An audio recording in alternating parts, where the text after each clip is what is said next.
O cheiro de fumaça invadia as narinas, misturado ao grito abafado de dezenas de fiéis.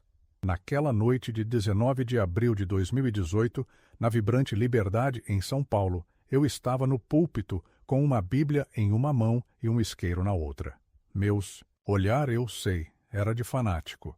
À minha frente, sobre uma pilha de panfletos, jazia uma imagem da Virgem Maria, daquelas que se vêem em nichos por toda a cidade. Os murmúrios da multidão lá fora eram uma orquestra de medo e indignação. Mas dentro daquele templo adventista, a tensão era palpável, quase elétrica. Este é o ídolo, declarei, minha voz reverberando. Esta é a idolatria que cega o povo de Deus. Um soluço alto rompeu o silêncio. Uma senhora com o rosto banhado em lágrimas tentava avançar, mas era contida. Eu não vacilei. Minha missão, eu acreditava, era clara. Com um estalo seco, o fogo irrompeu. As chamas lamberam o plástico e a tinta, transformando a Virgem em uma fumaça densa e preta. A fumaça subia, e com ela, a certeza de que algo irreversível havia começado. Mas para entender como cheguei a esse ponto, a essa convicção fervorosa que me levou a incendiar um símbolo tão sagrado para milhões, preciso voltar no tempo. Minha história, a de David Oliveira, é uma jornada de fé, questionamentos e uma busca incessante pelo que eu acreditava ser a verdade absoluta. Meu nome é David Oliveira. Por 13 anos, servi como pastor da Igreja Adventista do Sétimo Dia em São Paulo.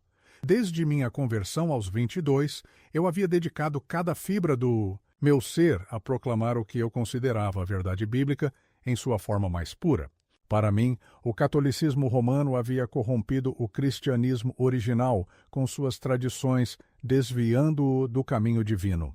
Minha infância, na Mooca, foi profundamente católica. Vovó Esperança, figura central, mantinha um pequeno altar com velas acesas diante de uma imagem da Virgem Maria. Lembro-me dela, noites a fio, ajoelhada, murmurando orações com o rosário entre os dedos enrugados. Meu filho, a Virgencinha nos cuida, ela me dizia, enquanto me ensinava a persignar. Mas na adolescência, algo começou a mudar. Após ler a Bíblia completa pela primeira vez, as práticas que tanto me foram ensinadas começaram a ser questionadas. A virada para o adventismo veio na universidade, enquanto estudava engenharia industrial. Um colega me convidou para uma série de conferências bíblicas. Elas desmantelaram minha visão de mundo. O pregador, um homem de oratória afiada e profundo conhecedor das Escrituras, desdobrava versículos. Ele nos mostrava, passo a passo, como a Igreja Católica, em sua visão, havia se desviado da verdade. Irmãos, sua voz firme ecoava. A Bíblia é cristalina. Há apenas um mediador entre Deus e os homens, Jesus Cristo. Não precisamos de santos nem de virgens intercessoras. Aquelas palavras, para um coração jovem e faminto por respostas, foram um terremoto. Mergulhei nas doutrinas adventistas, convencido de ter encontrado a única igreja verdadeira para os últimos dias. O sábado como dia de repouso, a imortalidade condicional da alma, o juízo investigativo e, especialmente, a crítica às doutrinas católicas tornaram-se os pilares inabaláveis da minha nova fé. Minha família não compreendeu a mudança. Vovó Esperança chorou, inconsolável, quando expliquei que não a acompanharia mais à missa. David, meu filho, ela perguntava, com os olhos marejados, como você vai abandonar a virgencinha que tanto o cuidou? Mas eu, tomado por um zelo juvenil e a certeza da minha descoberta, respondia com Deuteronômio 4,16, sobre a proibição de imagens. Vovó, eu retrucava, isso é idolatria. Deus não quer que adoremos imagens. A distância crescia. Após a formatura, o chamado para o ministério pastoral ressoou em mim. Os líderes da igreja, notando meus dons para a pregação e o estudo bíblico, me encaminharam ao seminário adventista. Lá, especializei-me em apologética anticatólica. Minha tese, As desvirtuações doutrinárias do romanismo. Uma análise bíblica foi o ápice de 3 anos dedicados a desvendar e refutar cada aspecto da teologia católica. Eu queria ser um especialista em combatê-la. De volta a São Paulo como pastor ordenado, meu ministério floresceu na Liberdade. Era uma região de forte tradição católica, repleta de capelas e procissões marianas. A igreja cresceu vertiginosamente. Os membros se maravilhavam com meu conhecimento bíblico e minha habilidade em desmascarar o que chamávamos de erros papistas. Eu organizava seminários especiais, como A Verdade sobre Roma, onde detalhava com inúmeras citações bíblicas o porquê de considerar o catolicismo uma grave desvirtuação do cristianismo original. Carolina, minha esposa, era minha parceira nesse fervor anticatólico. Adventista de 2ª geração, criamos nossos filhos, Samuel, de 8, e Esther, de 6, sob essas mesmas convicções. Nosso lar era um santuário desprovido de imagens religiosas, apenas versículos bíblicos emoldurados e fotos de família. Orávamos exclusivamente a Cristo, instruindo as crianças que qualquer intercessão a Maria ou aos santos era para nós um pecado de idolatria. Minha reputação como apologista espalhou-se por toda a cidade. Fui convidado para debates públicos com sacerdotes católicos. Participei de programas de rádio e televisão. Eu era a voz que muitos adventistas esperavam para confrontar o inimigo. Com a imagem da Virgem firmemente em minhas mãos, eu esperava na porta da igreja. Meu coração martelava no peito, um tambor de determinação fanática. Lá fora, o som dos cânticos marianos se tornava mais nítido a cada passo. A multidão católica se aproximava e eu podia quase sentir a tensão no ar, prever os lamentos que se seguiriam ao meu ato. Era 19 de abril de 2018 e eu estava prestes a queimar um ídolo. Mal sabia que naqueles instantes minha vida, minha fé e minha compreensão da verdade mudariam para sempre. Mas para entender o que me levou a esse limiar, é preciso voltar no tempo. Por 13 anos atuei como pastor adventista. Minha missão era clara: combater o que eu via como idolatria. Apresentava programas de rádio, escrevia artigos para revistas da igreja, analisando e criticando as doutrinas marianas. Sentia-me um reformador moderno, chamado por Deus para arrancar as pessoas do que eu acreditava ser o engano católico, conduzindo-as à pura verdade bíblica. A situação que alteraria minha vida para sempre começou em abril de 2018. O bairro, parte da Muuca, onde cresci em meio à forte tradição católica ítalo-brasileira, se preparava para a tradicional novena em honra à Virgem de Chiquinquirá. Os vizinhos católicos haviam organizado uma procissão que passaria bem em frente à minha igreja, na Liberdade. Levariam uma imagem de madeira da Virgem, venerada na capela local por mais de 50 anos. Dona Carmen, uma senhora idosa que já fora membro da minha congregação, mas havia retornado ao catolicismo, me advertiu. Pastor David Oliveira, disse ela, com a voz embargada, por favor, não cause problemas durante nossa procissão. É uma tradição muito querida para nós. Mas eu via aquela procissão como uma oportunidade providencial, uma chance de dar um testemunho público e contundente contra a idolatria. Em minhas orações matinais, senti o que interpretei como uma confirmação divina. Eu devia agir.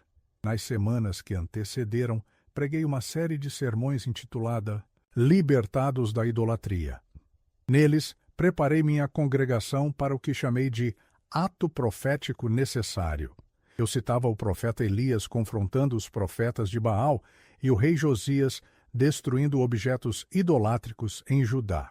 Irmãos, eu exclamava do púlpito, às vezes Deus nos chama a tomar uma posição pública contra a idolatria, assim como os profetas bíblicos fizeram. Naquela manhã de 19 de abril, dia de São José e data escolhida para a procissão, uma estranha mistura de nervosismo e determinação me despertou. Eu havia planejado interceptar o cortejo quando passasse em frente à minha igreja, em um ato simbólico que eu acreditava glorificar a Deus. Queimaria publicamente uma imagem similar, que eu havia conseguido especificamente para esse propósito. Vários membros da minha igreja haviam prometido apoio, embora alguns expressassem dúvidas sobre a sabedoria do meu plano. O sol da tarde dourada, as ruas empedradas do bairro. À distância, comecei a ouvir o som dos cânticos marianos se aproximando. Meu coração batia com força enquanto eu esperava à porta da minha igreja, segurando a imagem da Virgem que estava prestes a destruir. Acreditava firmemente estar fazendo a vontade de Deus, seguindo o exemplo dos grandes reformadores que combateram a idolatria ao longo da história. A procissão se arrastava lentamente pela rua principal. Da minha posição, eu podia ver o cortejo colorido de fiéis católicos. Centenas de pessoas de todas as idades caminhavam cantando: Ó Maria, Mãe minha! Suas vozes se misturavam numa melodia que eu conhecia desde a infância, mas que agora me parecia uma abominação espiritual. As mulheres usavam mantilhas brancas, os homens, suas melhores camisas, e as crianças seguravam pequenas velas acesas que titilavam na brisa vespertina de abril. À frente da procissão, 4 homens idosos carregavam a imagem da Virgem de Chiquinquirá. Era uma talha antiga de madeira com aproximadamente 1 metro de altura, vestida com um manto bordado em fios dourados e azuis. Seu rosto moreno refletia serenidade e suas mãos estendidas pareciam abençoar a multidão que a acompanhava. Reconheci vários vizinhos, Dom Roberto, o padeiro, a família que morava na esquina, até alguns comerciantes que frequentemente compravam em minha pequena livraria cristã. Carolina se aproximou por trás e pousou a mão no meu ombro. David, ela sussurrou, você tem certeza disso? Veja quanta gente. Talvez pudéssemos encontrar outra forma de dar nosso testemunho. Sua voz revelava a preocupação que ela vinha expressando durante toda a semana. A imagem da Virgem, réplica menor daquela da procissão, pesava em minhas mãos. Eu havia orado, horas a fio por aquele momento. A convicção era inabalável. Deus me chamara a agir como os profetas do Antigo Testamento. Carolina, o Senhor nos convocou para sermos luz nas trevas. Eu disse, a voz carregada de fervor. Se não agirmos agora, quando faremos? Essa gente precisa da verdade bíblica. A peça comprada no centro de São Paulo, uma aquisição incômoda, mas justificada pela missão profética, era o instrumento. Atrás de mim, uns 20 membros da igreja se aglomeravam. Irmão Tiago, meu diácono, já segurava a pequena lata de gasolina. Irmã Marta erguia a faixa. Só Cristo salva, fora a idolatria. Outros, com Bíblias abertas, prontos para testemunhar após a demonstração. A procissão, enfim, chegou à frente da minha igreja. Avancei, resoluto para o centro da rua, a imagem em mãos. O cortejo parou abruptamente. O silêncio tenso engoliu os cânticos. Os portadores da imagem principal me encaravam, surpresos, confusos e com clara indignação. Irmãos católicos, bradei, a voz forte para ser ouvida por todos. Venho em nome do Senhor Jesus Cristo para lhes revelar a verdade bíblica. Deuteronômio 4,16. É categórico, para que não vos corrompais e vos façais alguma escultura, imagem de alguma figura. O que veneram é pura idolatria. Um murmúrio de protesto irrompeu. Dona Carmen, uma idosa que frequentou minha congregação, abriu caminho em meio à multidão, lágrimas nos olhos. Pastor David, por favor, não faça isso. Essa imagem representa nossa Mãe Celestial. Não a profane. Minha decisão, porém, era inabalável. Anos de estudo me trouxeram a este momento. A Bíblia, em 1 de Timóteo 2,5, afirma: há um só mediador entre Deus e os homens, Jesus Cristo, homem. Nenhuma intercessão de Maria ou de santo é necessária. Ergui a imagem sobre a cabeça para que todos vissem. Isso é madeira morta. Não pode ouvir suas orações, nem salvá-los. Padre Miguel, o sacerdote local, Aproximou-se, mãos estendidas num gesto conciliador. Um homem de uns 60 anos, cabelos grisalhos, semblante bondoso. Irmão David, disse-me com voz calma. Entendo suas crenças, mas peço respeito pela nossa tradição. Dialogamos depois. Agora permita a procissão em paz. Padre Miguel, retruquei, o senhor é instruído. Sabe que a Bíblia condena a veneração de imagens. Por que ensina essas práticas pagãs? Levítico 26:1 proíbe terminantemente fazer imagens para adorar. A tensão no ar era palpável. Jovens católicos avançavam, rostos irados, mas Padre Miguel os deteve com um gesto. David, ele me disse, usando meu nome de pila. Não adoramos imagens, veneramos o que representam. É como olhar a foto da esposa. O amor é pela pessoa, não pelo papel. O argumento me surpreendeu por um instante, mas eu tinha réplicas prontas. Isso é sofisma, padre. Católicos ajoelham-se, beijam, rezam para essas imagens. Se isso não é adoração, o que é? Minha voz crescia, impulsionada por anos de convicções anticatólicas e pela adrenalina. Naquele instante, meu plano se concretizou. Saquei o isqueiro e fiz um sinal a irmão Tiago para se aproximar com a gasolina, emulando o profeta Elias com os profetas de Baal e o rei Josias com objetos idolátricos. Vou lhes mostrar, de uma vez por todas, que esta imagem não tem poder algum. Um grito coletivo de horror ecoou, ensurdecedor. Não! Berrou Dona Carmen, sua voz cortando o ar. Mulheres choravam abertamente, homens tentavam avançar para me impedir. Contudo, meus irmãos adventistas, firmes, formaram um círculo protetor ao meu redor. Enquanto borrifava a imagem com gasolina, minha voz ressoava, citando as Escrituras. Não farás para ti imagem de escultura, nem alguma semelhança do que há em cima nos céus, nem embaixo na terra, porque eu sou o Senhor teu Deus. Deus zeloso era a palavra de Êxodo 24:5, meu escudo, minha justificação. O coração martelava no peito um tambor frenético, mas eu me via como um instrumento da justiça divina ungido para aquela hora. Padre Miguel, agora, fez sua última tentativa de apelo. David, irmão, disse ele, a voz carregada, isso não glorifica a Deus, só traz dor, só traz divisão. Por favor, reconsidere. Para mim, porém, aquele apelo era apenas a prova. Eu estava tocando o nervo exposto da fortaleza do erro católico. Padre, retruquei, a dor que sentem é a consequência de confiar em ídolos mudos, não no Deus vivo. Sem hesitar, acendi o isqueiro, a chama dançou, aproximando-se da imagem encharcada de gasolina. Em nome de Jesus Cristo, o único Salvador, declaro, esta imagem não tem poder. As chamas irromperam. Imediatamente, o fogo alaranjado lambeu a pequena figura, crepitando com fúria. O cheiro acre da fumaça logo se misturou ao suave aroma das velas que os fiéis ainda seguravam. A multidão católica recuou. Seus rostos eram um espelho de choque, dor e uma ira que começava a borbulhar. Alguns choravam em prantos, outros gritavam protestos. Jovens tentaram novamente me alcançar, mas foram contidos pelos mais velhos. Enquanto as chamas devoravam a imagem, minha voz se erguia, inabalável. Vejam, bradei, ela não pode se defender, não pode salvá-los. Somente Jesus Cristo é o caminho, a verdade e a vida.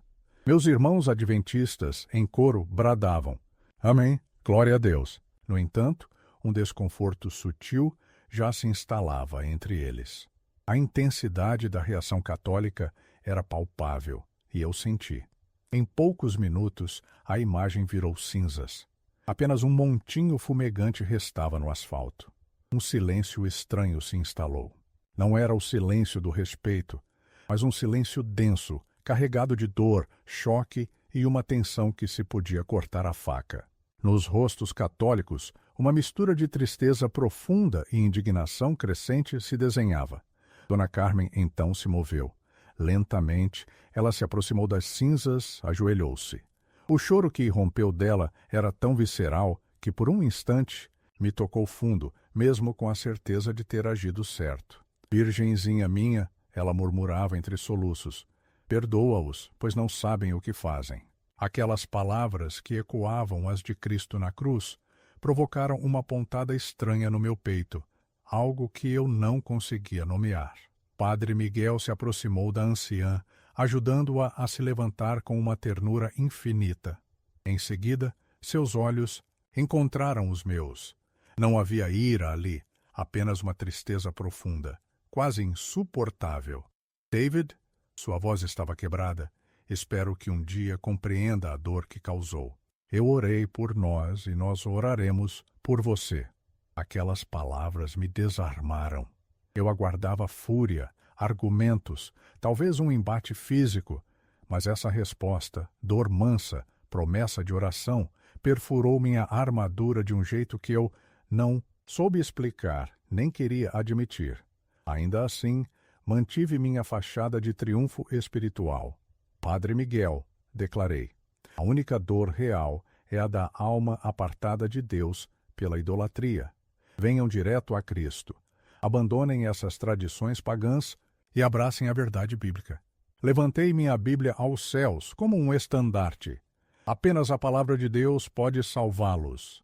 A procissão, enfim, seguiu seu curso, mas a atmosfera festiva havia evaporado. Os cânticos vibrantes deram lugar a orações murmuradas, quase lamentos. Muitos rostos estavam banhados em lágrimas. A imagem da Virgem de Chiquinquirá, agora, era carregada com uma solenidade especial, quase como se, testemunhando a destruição de uma semelhante, tivesse se tornado ainda mais preciosa. E eu, David Oliveira, estava ali, observando, mas sentindo um eco diferente dentro de mim. Era 19 de abril de 2018. Na Liberdade, o ar pesava com uma tensão que ia além do cheiro de incenso. Ali estava eu, David Oliveira, pastor adventista há 13 anos, a convicção fanática estampada no rosto. Nas minhas mãos, a imagem da Virgem, para muitos, um símbolo sagrado, para mim, um ídolo. A multidão, um misto de católicos horrorizados, e alguns de minha congregação observava. O choro de Dona Carmen, uma senhora que eu conhecia do bairro, rasgou o silêncio. Mas minha determinação era inabalável. Acendi o fósforo. As chamas lambiam a madeira, consumindo a imagem. Um grito de dor coletivo ecoou. Naquele instante, eu acreditava estar executando um ato de valentia profética. Mas a verdade é que, mesmo entre os meus, percebi divisões. Alguns pareciam desconfortáveis com a intensidade emocional da reação católica, enquanto outros me encorajavam, dizendo que havia sido um testemunho poderoso contra a idolatria. Carolina, porém, manteve-se em silêncio durante todo o caminho para casa. Quando finalmente chegamos, ela sentou-se no sofá e me fitou com uma expressão indecifrável. David, você realmente acredita que o que fez hoje foi o que Jesus teria feito? Ela perguntou. Sua questão me irritou. Eu esperava seu apoio incondicional. Carolina, Jesus purificou o templo com um chicote. Os profetas confrontaram a idolatria sem rodeios. Às vezes, o amor exige ações firmes para despertar as pessoas do engano. Mas, pela primeira vez naquele dia, minha voz soou menos convincente até para mim mesmo. Naquela noite, em meu estudo, revivi cada momento. A imagem de Dona Carmen chorando sobre as cinzas não saía da minha mente. Lembrei-me também da expressão do Padre Miguel, 60 anos, sem ódio nos olhos, apenas uma tristeza profunda que me tocou de forma inesperada. Levantei e caminhei até a janela que dava para a rua do incidente. O chão estava limpo, as cinzas varridas, mas em minha mente o local da fogueira ainda ardia. Pela primeira vez, uma estranha inquietude invadiu meu espírito. Senhor, orei em voz baixa. Se fiz a tua vontade hoje, porque sinto essa estranha pesadez no coração, dá-me confirmação de que agi corretamente. Esperei buscando a paz que normalmente me envolvia após pregar ou ensinar a palavra. Mas a paz não veio. Em seu lugar, ficou a sensação de que algo crucial havia acontecido, algo que eu ainda não compreendia. Mal sabia eu que havia posto em movimento eventos que transformariam não apenas minha vida, mas minha própria compreensão da verdade e do amor de Deus. O restante da semana arrastou-se em constante tensão. Os católicos do bairro me evitavam, uns com dor, outros com clara hostilidade. Minha igreja, por sua vez, parecia dividida. Alguns me apoiavam plenamente, outros questionavam em particular a sabedoria dos meus métodos. Ninguém ousava me confrontar diretamente, mas a verdade é que minha vida estava prestes a mudar de forma extraordinária e inesperada. Os dias seguintes ao incidente foram marcados por uma estranha e visível tensão. O bairro da Liberdade parecia cindido em dois lados, invisíveis, mas claramente definidos. Os católicos me desviavam, atravessando a rua ao me verem. Enquanto isso, evangélicos de outras denominações vinham me parabenizar pelo corajoso testemunho contra a idolatria papal. A inquietude daquela noite, contudo, não me abandonava. No sábado seguinte, durante o culto, preguei um sermão intitulado Quando Deus Chama a Confrontação Profética. Usei como base a história de Elias no Monte Carmelo e a destruição dos ídolos pelo rei Josias. A congregação respondeu com améns e aplausos, mas notei a ausência de várias famílias, inclusive algumas que estiveram presentes no incidente da terça-feira. Irmãos, declarei do púlpito, quando confrontamos o erro religioso, nem sempre seremos recebidos com alegria. Os profetas do Antigo Testamento foram perseguidos pela verdade. Jesus mesmo foi rejeitado pelos líderes religiosos. Se sentem a pressão social por nosso testemunho contra a idolatria, lembrem-se, estamos do lado certo da história bíblica. Após o serviço, Carolina aproximou-se com uma expressão ainda mais preocupada. David, tenho orado muito esta semana e há algo que preciso te dizer. Carolina me procurou com os olhos ainda marcados pelo que a noite lhe trouxera. Tive um sonho tão vívido, David, que não consigo tirá-lo da cabeça, disse ela, a voz incomumente séria. Eu, absorto em minhas notas para o sermão, perguntei, quase por rotina, que tipo de sonho? Ela descreveu uma mulher de azul, parada exatamente onde a imagem havia sido queimada. Um brilho ofuscante impedia ver-lhe o rosto, mas as mãos estavam estendidas, em gesto de bênção. E, no sonho, uma voz lhe dizia, seu marido precisa entender que o amor verdadeiro não destrói.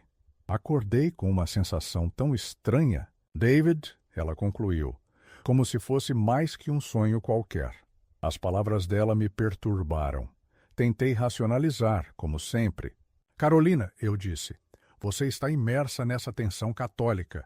É natural que seu subconsciente processe essas imagens, mas precisamos rejeitar qualquer manifestação que não venha diretamente de Cristo. A Bíblia adverte. Satanás se disfarça de anjo de luz. Ela, porém, insistiu. David, eu sei a diferença entre um sonho comum e algo espiritual. Este tinha uma qualidade única. Havia uma paz sobrenatural, sim, mas também uma tristeza profunda, como se alguém estivesse chorando pela dor causada. Nas semanas que se seguiram, algo estranho começou a tomar conta da Liberdade. Dona Carmen, visivelmente abalada pela queima da imagem, foi a primeira a relatar. Ela dizia ter visto uma figura luminosa feminina exatamente no local do incidente. Inicialmente, eram apenas alguns idosos que afirmavam vê-la, sempre de madrugada ou no crepúsculo. Descartei tudo como histeria coletiva ou alucinações pós-traumáticas. É típico dos católicos, comentei com o irmão Tiago. Quando sua superstição colide com a verdade bíblica, eles inventam milagres para justificar seus erros.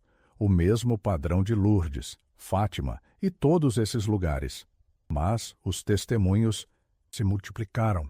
A senhora Henriques, uma mulher prática e cética por natureza, jurou ter visto uma jovem com um manto azul estrelado, parada onde as cinzas repousaram.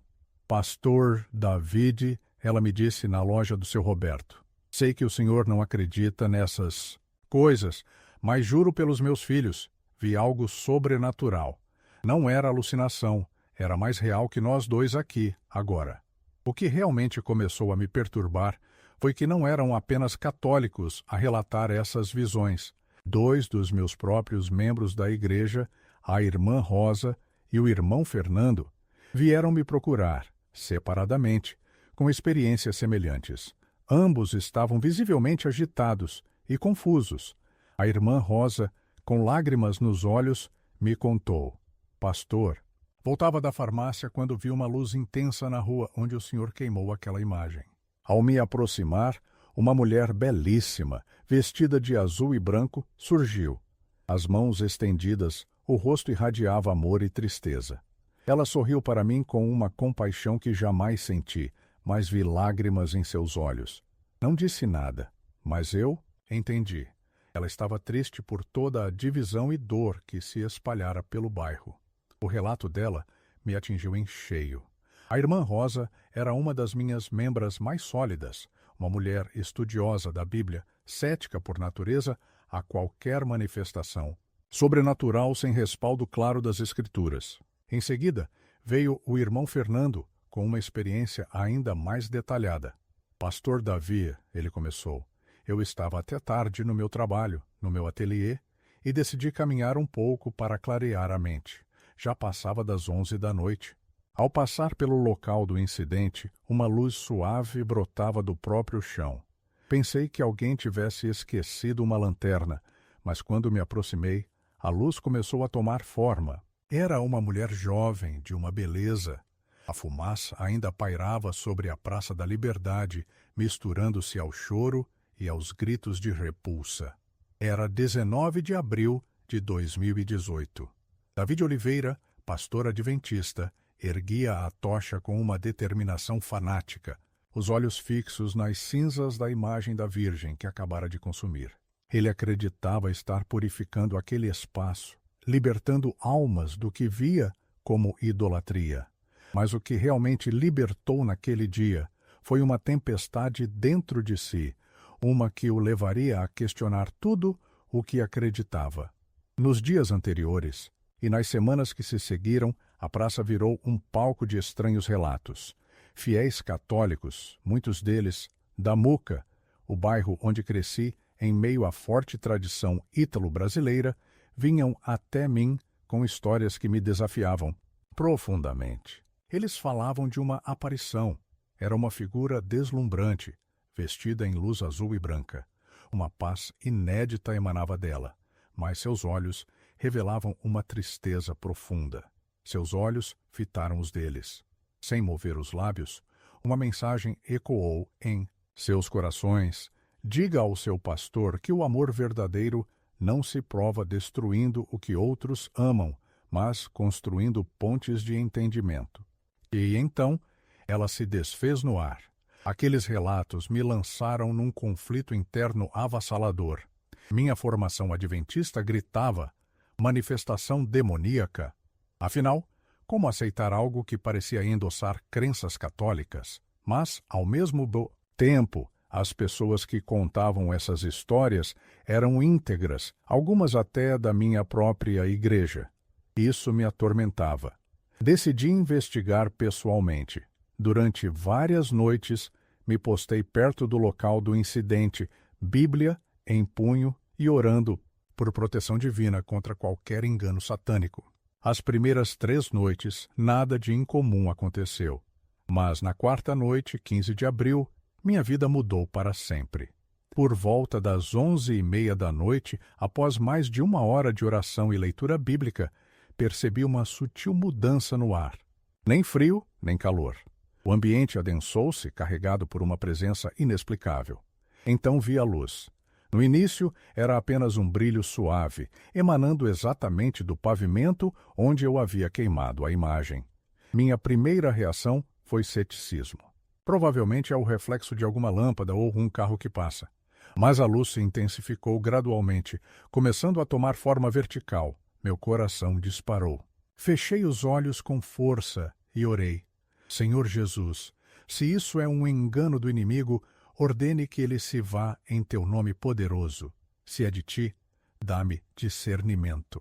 Quando abri os olhos, a luz havia tomado uma forma claramente humana. Era uma mulher jovem, aparentemente de uns 15 ou 16 anos, de estatura média e compleição delicada. Seu rosto, de uma beleza indescritível, combinava traços indígenas e mediterrâneos.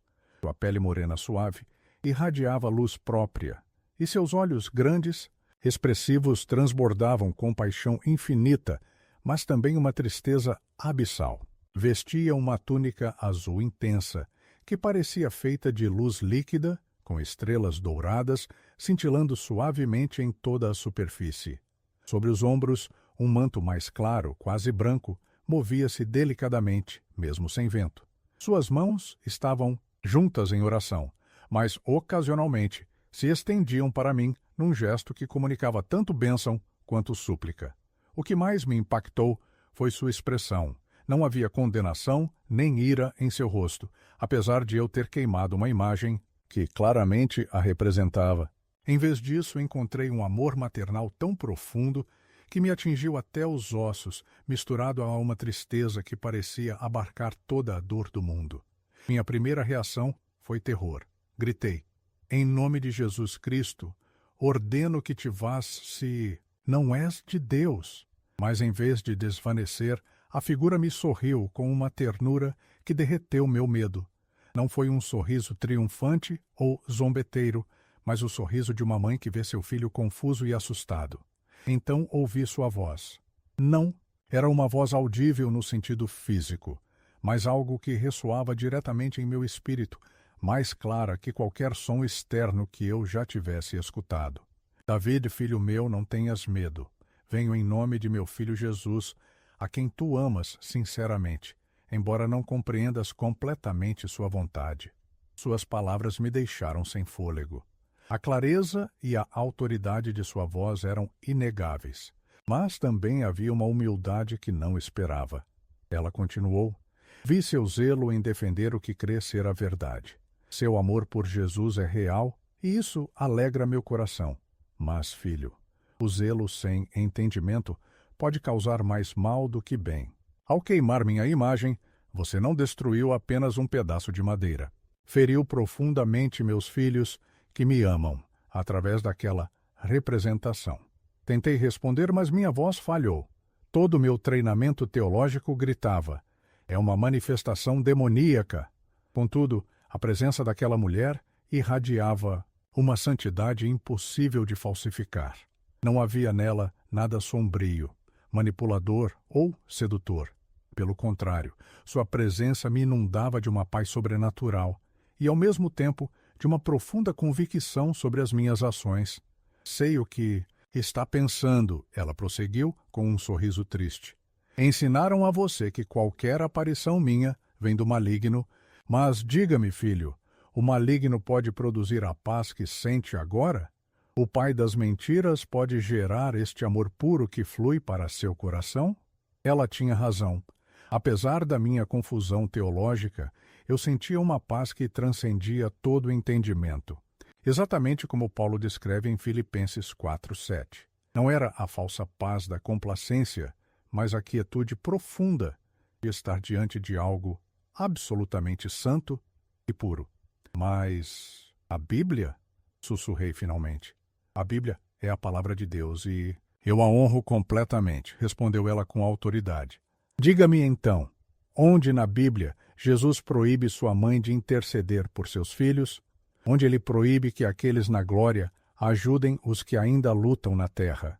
Jesus não pediu a João que me acolhesse como sua mãe? Isso não me tornou, então, mãe de todos os seus discípulos?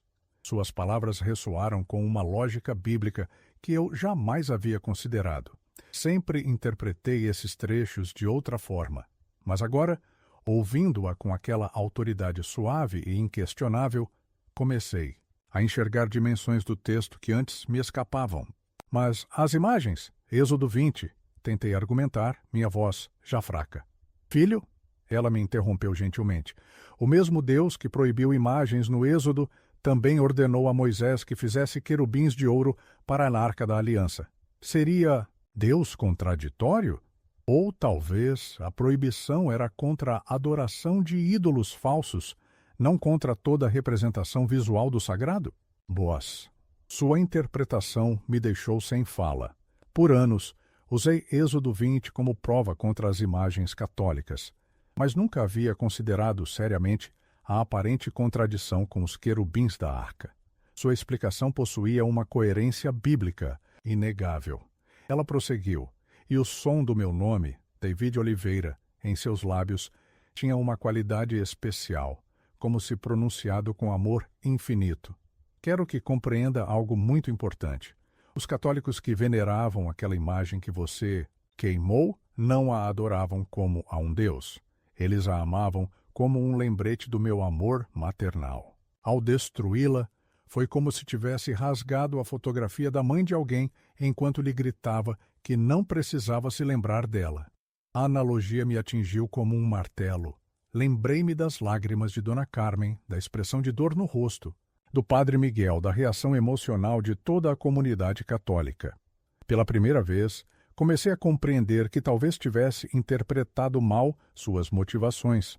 Mas não é idolatria? Perguntei, ainda me agarrando às minhas convicções, embora começassem a vacilar.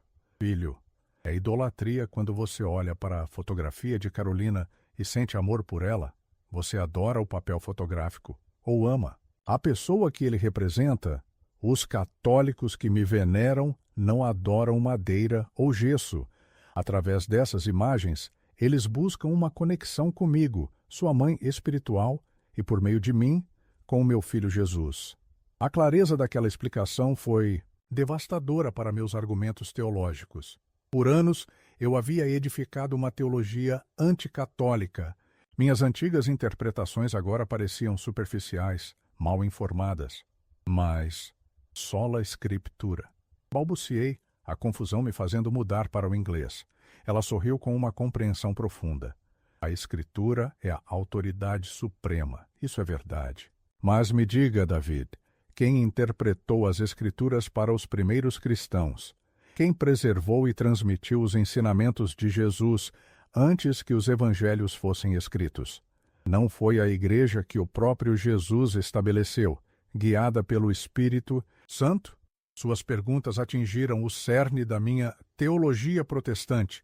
Eu sempre defendera o princípio da sola Escritura, mas jamais havia parado para considerar como as Escrituras chegaram até nós, ou quem as preservou nos primeiros séculos do cristianismo. Ela continuou, a voz mais séria. Seu coração é sincero, David, e seu amor por Jesus é real. Mas você foi ensinado a ver inimigos onde deveria ver irmãos. Os católicos que choraram quando você queimou minha imagem também são filhos de Deus. Eles amam Jesus, ainda que expressem sua fé de um modo diferente do seu. Naquele instante, fui atingido por algo que só posso chamar de um choque de compreensão divina. De repente, os eventos das últimas semanas se revelaram sob uma ótica completamente nova. Vi o sofrimento genuíno de Dona Carmen. Não fanatismo, mas o amor ferido de uma filha por sua mãe espiritual. A reação do Padre Miguel não era a defesa de um erro doutrinário, mas o cuidado pastoral de um sacerdote com seu rebanho aflito. Estou confuso, admiti, minhas defesas teológicas ruindo por completo. Se o que diz é verdade, estive errado por anos. Machuquei pessoas inocentes. Ensinei o erro em vez da verdade. A compaixão em seu rosto se aprofundou. Meu filho, você não esteve completamente enganado. Seu amor por Jesus é verdadeiro. Seu desejo de seguir a Bíblia é nobre. Seu zelo pela verdade é admirável. Mas a verdade completa é maior do que você compreendeu.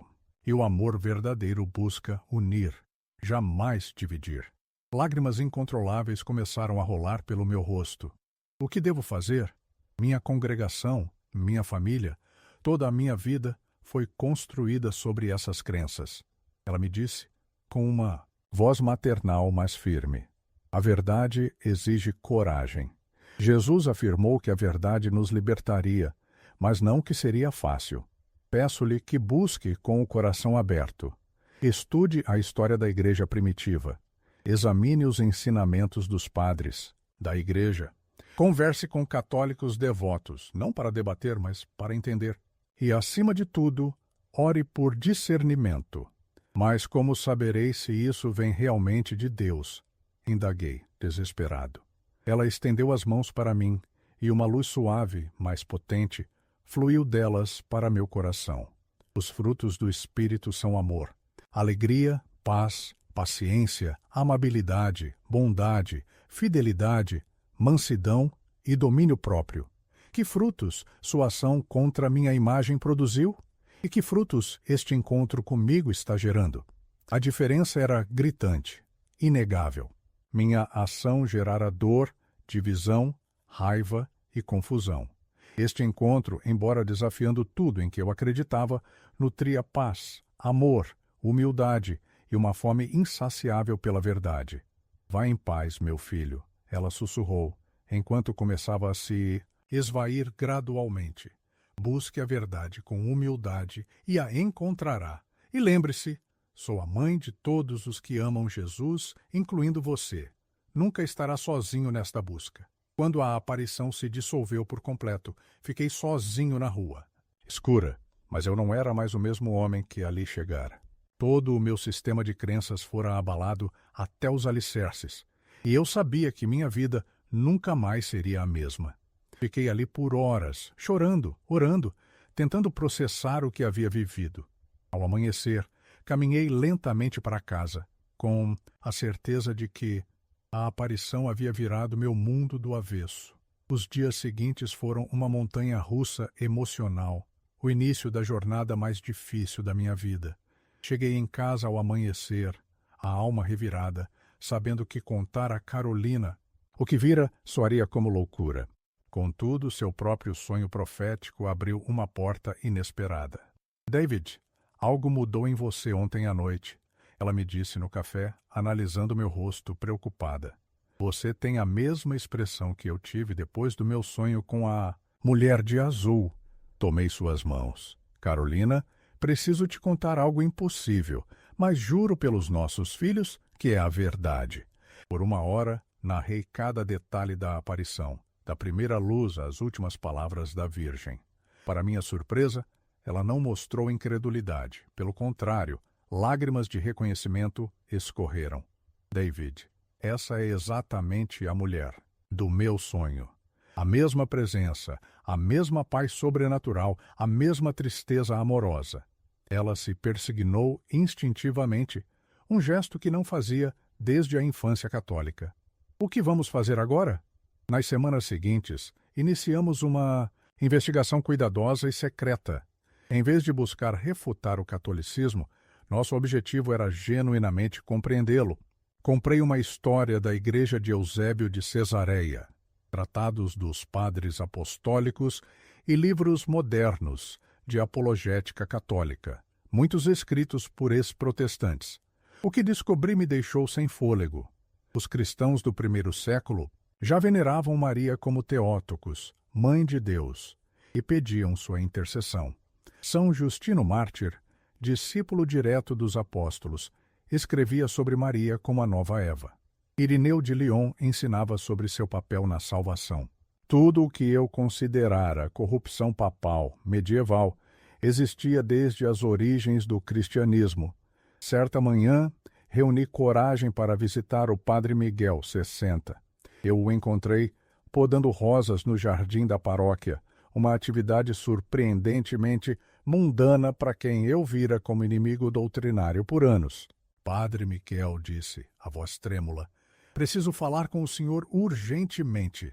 Seu rosto expressou surpresa, mas ele me convidou ao escritório sem hesitação. Durante 2 horas contei tudo. Minhas dúvidas crescentes, meus estudos recentes e, finalmente, com grande temor, a aparição. Eu esperava ceticismo ou até zombaria. Em vez disso, seus olhos se encheram de lágrimas, e ele se persignou reverentemente. David, irmão, ele disse, a voz embargada, a Santíssima Virgem nunca abandona seus filhos, nem mesmo aqueles que a rejeitaram. Ela vê o amor sincero por Jesus em seu coração, além dos seus erros doutrinários. Mas, padre, como posso ter certeza de que não foi uma alucinação ou algo pior? Os frutos, David. Jesus disse: pelos seus frutos os conhecereis. O homem sentado aqui comigo não é o mesmo que queimou aquela imagem há um mês. Vejo humildade onde antes havia orgulho, busca onde antes havia certeza fechada, amor onde antes havia animosidade. Nos meses seguintes, Padre Miguel tornou-se meu diretor espiritual. Ele me emprestou livros fundamentais, o Catecismo da Igreja Católica, Introdução ao Cristianismo de Ratzinger, biografias de santos convertidos como Santo Agostinho e John Henry Newman. Cada página que eu lia derrubava outro pilar dos meus preconceitos anticatólicos. Sabia, porém, que enfrentaria as consequências na minha igreja adventista. Meus sermões começaram a mudar gradualmente. Em vez de atacar o catolicismo, eu pregava sobre a unidade cristã, o perigo do orgulho espiritual e a importância de buscar a verdade com humildade. As mudanças não passaram despercebidas. O irmão Tiago me confrontou após um culto em agosto. Pastor David, suas mensagens mudaram radicalmente. O ar estava pesado na Igreja Adventista da Liberdade.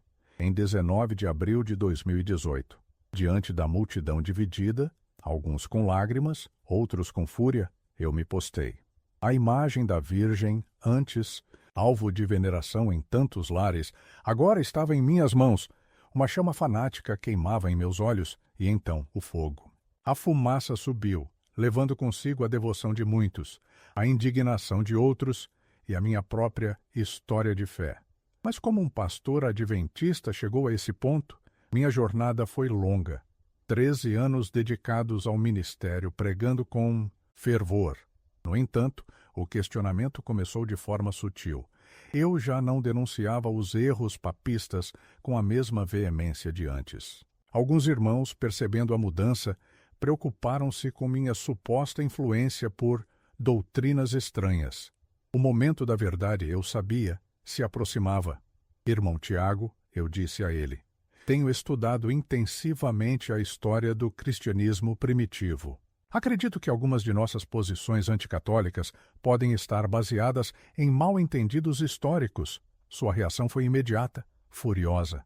Pastor, o senhor está questionando os ensinamentos da igreja remanescente? Está dizendo que Helena White estava errada sobre Babilônia a Grande? Isso é apostasia pura. A palavra apostasia se espalhou como fogo pela congregação muito antes da imagem da Virgem. Em poucos dias recebi uma intimação dos dirigentes regionais adventistas para uma audiência disciplinar formal. Pastor Oliveira, disse o superintendente regional em uma sala cheia de administradores tensos, recebemos relatos preocupantes sobre mudanças em sua pregação. É verdade que está questionando nossas doutrinas fundamentais sobre o catolicismo? Irmãos, respondi, empregando toda a diplomacia possível. Estou buscando sinceramente a verdade bíblica e histórica. Se isso significa reconsiderar algumas interpretações, acredito que é meu dever como ministro de Cristo. O superintendente foi solene. Pastor Oliveira deve escolher. Ou se retrata publicamente dessas ideias perigosas e reafirma sua lealdade aos ensinamentos adventistas, ou deve renunciar ao seu ministério. Não podemos permitir que continue a confundir nossos membros com doutrinas católicas. Naquela noite, Carolina e eu oramos juntos por horas.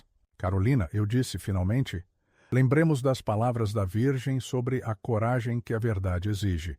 Se Deus nos está chamando para a Igreja Católica, devemos segui-lo, não importa o custo pessoal. No dia seguinte, apresentei minha renúncia oficial.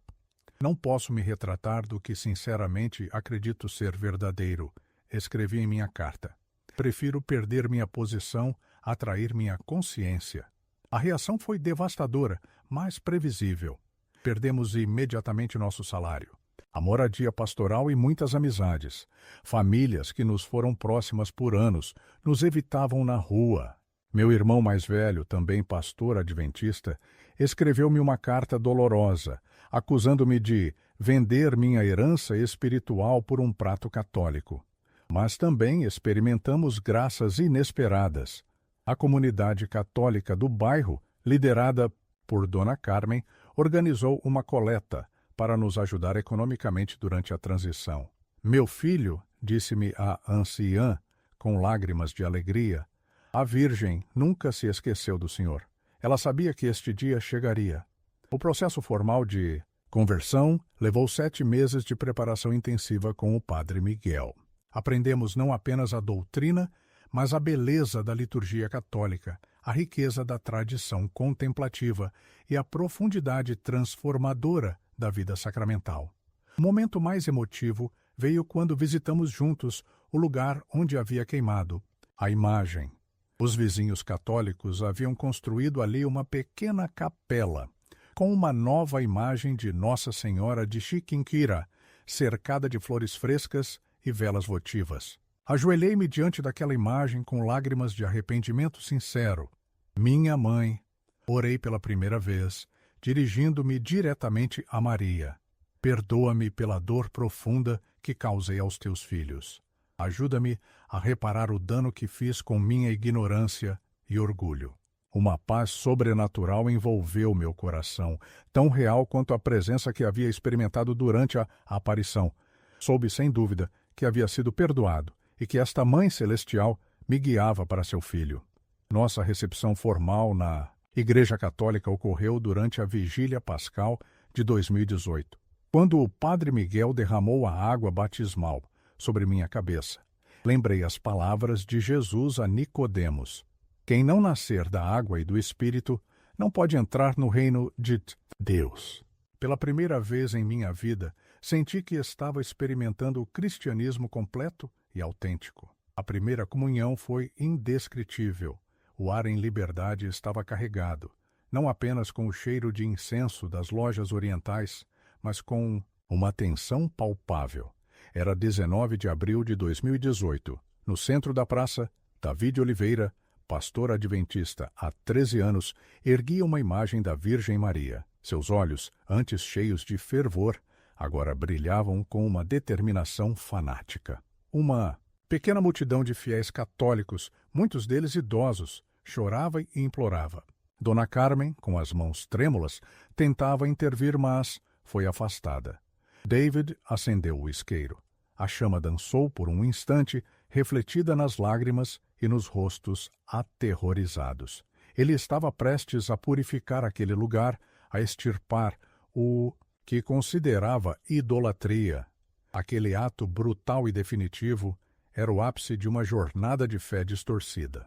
Davi cresceu na Muca, em São Paulo, imerso nas tradições católicas ítalo-brasileiras, as mesmas que agora condenava. Aos 20 anos, encontrou no adventismo uma paixão ardente, uma busca por uma verdade que para ele parecia mais pura e literal. Tornou-se pastor, dedicou a vida a pregar, a converter. Sua igreja, ali na Liberdade, prosperava, mas a cada sermão, o abismo entre ele e sua própria história se aprofundava. Ele ensinava contra os erros católicos, a idolatria das imagens, a vaidade do rosário. Sua convicção era inabalável, até que, naquela noite de 15 de maio de 2018, menos de um mês após a queima da imagem, algo o quebrou. Uma aparição, um encontro que desmantelou toda a sua certeza. O choque foi avassalador. Meses se seguiram em uma tormenta interna. O confronto veio em agosto daquele mesmo ano. A verdade que ele havia defendido com tanto zelo parecia agora uma prisão. Ele renunciou ao ministério. A decisão custou-lhe amizades, parte de sua reputação, mas a voz que o chamava era mais forte.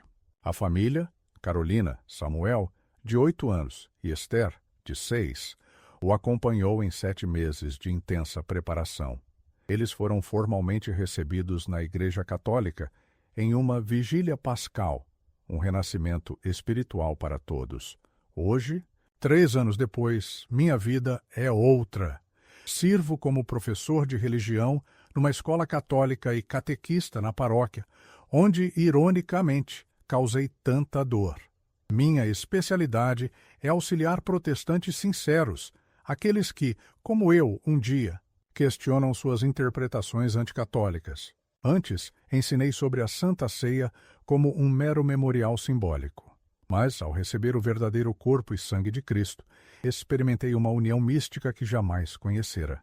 As palavras da consagração: "Este é o meu corpo, este é o meu sangue", ganharam uma realidade literal e transformadora, alterando completamente minha compreensão da Eucaristia. Toda terça-feira, no aniversário daquele ato de queima, visito a pequena capela erguida no lugar sagrado. Ali rezo o rosário. Aquelas vãs repetições que um dia condenei, agora as compreendo como uma meditação profunda nos mistérios de Cristo. Meu testemunho se espalhou por São Paulo, por todo o Brasil. Tenho escrito artigos para revistas católicas e proferido palestras em universidades sobre minha conversão. Sempre concluo com a mesma reflexão. A Virgem Maria, a quem outrora considerei um obstáculo para chegar a Cristo, revelou-se o caminho, mais direto até ele. Como ela disse em Caná: "Fazei tudo o que ele vos disser." Meu nome é David Oliveira, ex-pastor adventista, agora católico por pura graça divina. Minha história é a prova de que nunca é tarde para a conversão, nunca é tarde para a verdade. O amor misericordioso de Deus nos busca, mesmo através de nossos erros mais dolorosos.